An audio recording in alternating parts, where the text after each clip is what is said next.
வணக்கம் மக்களே, நான் உங்கள் விஜய் சூர்யா. ஸோ ஒட்டுமொத்த ஃபேமிலி அட்டன்ஸ்க்கான எங்கே இருக்குது பிக் பாஸ். ஆளும் புதுசு ஆட்டம் புதுசு, இந்த வார எபிசோடும் புதுசு இல்லையா? ஸோ அப்படி தான் வந்து நேற்று என்னெல்லாம் நடந்தது அப்படின்றத நான் உங்களுக்கு சொல்ல போகிறேன். ஸோ முக்கியமான நிறைய சம்பவங்கள் நேற்று நடந்தது. வழக்கம் போல் வைல்ட் கார்ட்லேருந்து உள்ளே வந்துட்டாங்க. ஆட்டம் பாட்டம் கொண்டாட்டமாக இருக்கு இல்லையா? அப்படி பார்த்தீங்கன்னா வந்து வெளில இருக்க நிறைய விஷயத்த வந்து உள்ளே வந்து சொல்லிகிட்டு இருக்காங்க அப்படிங்கிறது வந்து நம்ம எல்லாருக்குமே தெரியும். நீ நல்லா விளையாடிட்டு இருக்க, நீ நல்லா விளையாடல, இதை தாண்டி நிறைய பாலிடிக்ஸ் அப்படி இப்படின்னு சொல்லிட்டு நிறைய பேசிகிட்டு இருக்காங்க. அதை தாண்டி ரவீந்தர் வந்து ராயன் கிட்ட வந்து பேசிகிட்டு இருக்காரு. இந்த மாதிரி நீ தான் பெட்டி எடுக்கணும், நீ பெட்டி எடுத்தால் தான் கரெக்டாக இருக்கும் அப்படின்ற மாதிரி பேசிகிட்டு இருக்காரு. பட் இருந்தாலும் அதுக்கு பிக் பாஸ் வந்து சொன்னது என்னென்னா, ரவீந்தர் இந்த பிக் பாஸ்க்கு நிறைய சட்டத்திட்டங்கள் இருக்குது, நீங்கள் அதை எல்லாமே கொஞ்சம் பிரேக் பண்ணாமல் விளாண்டிங்கன்னா நல்லாயிருக்கும்.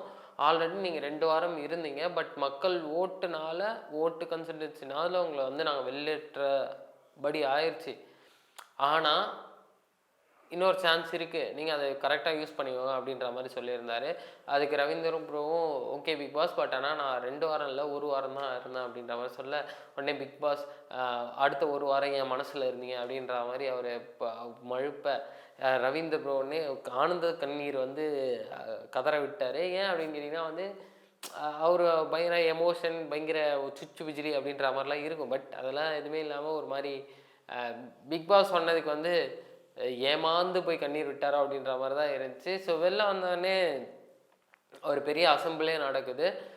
என்ன அப்படின்னா வந்து சிவகுமார் அவர் இருக்கார் இல்லையா, அவர் வந்துட்டு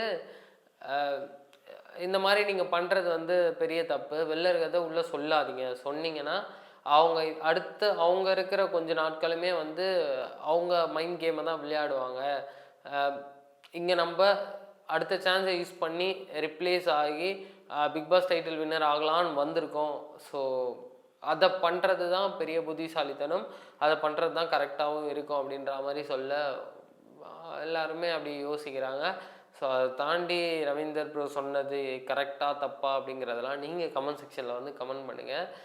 ரயான் பாக்ஸ் எடுத்தால் கரெக்டாக இருக்குமான்றதையும் கமெண்ட் செக்ஷனில் வந்து கமெண்ட் பண்ணுங்கள். அதை தாண்டி இங்கே சாச்சனா வந்து ஒரு பயங்கரமான ஒரு ஒரு இரிட்டேட்டிங் கேரக்டராக தான் உள்ளே இருந்தது அப்படின்ற மாதிரி தெரியும்.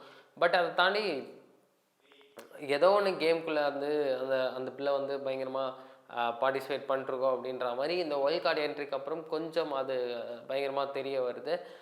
ஸோ இந்த வாரம் எலிமினேஷன் லிஸ்ட்டில் இருக்கவங்க யாரெல்லாம் எலிமினேட் ஆவாங்க, ஒரு வேளை பவித்ராவுக்கு பதிலாகவோ விஷாலுக்கு பதிலாகவோ ரயானுக்கு பதிலாகவோ யாராவது ரிப்ளேஸ் ஆவாங்களா, இங்கே கண்டினியூ பண்ணுவாங்களா அப்படிங்கிறதெல்லாம் நீங்கள் தான் சொல்லணும். ஏன்னா ஓட்டு நம்ம கையில் தான் இருக்குது. கண்டிப்பாக ஓட்டு போட்டால் தான் அது பயங்கரமாக வந்து முடியும் அப்படி இல்லையா? ஸோ அடுத்தது எபிசோட்ஸில் என்ன மாதிரியான ட்விஸ்ட் அண்ட் டர்ன்ஸ்லாம் இருக்குது, என்ன மாதிரியான சுவாரஸ்யம்லாம் இருக்க போகுது அப்படின்றதெல்லாம் நான் உங்களுக்கு சொல்கிறேன். And then bye from Vijay Surya. Tata bye bye, take care.